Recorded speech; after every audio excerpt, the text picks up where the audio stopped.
you could do the same thing 10 years from now, right? Yeah. And then 10 years later and 10 years later. Yeah. I guess a couple of short answers. One is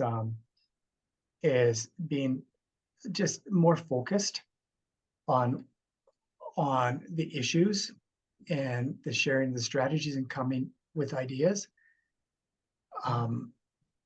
But also never to presume that that you're all like, just about every meeting, I'll say something along the lines of, this has to be effective for you to be effective for the kids. If there's any ideas that you come up with on how we can make these meetings more effective, please let us know. And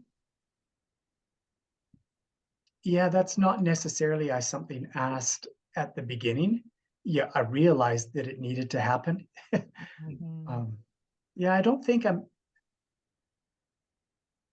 don't know that I'm answering your question directly, because I think my answer will be the same in 5 years or 10 years, that we need to always be looking at how to make it better, how to make it better, how to make it better, and better meet the needs of the kids.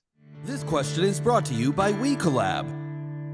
Designed by educators for educators, this comprehensive digital system aligns with the foundational components of collaborative response. Moving from conversation to action, WeCollab empowers classrooms, schools, and systems to provide the very best response for each and every child by informing action-based decision-making with data and evidence supporting student success.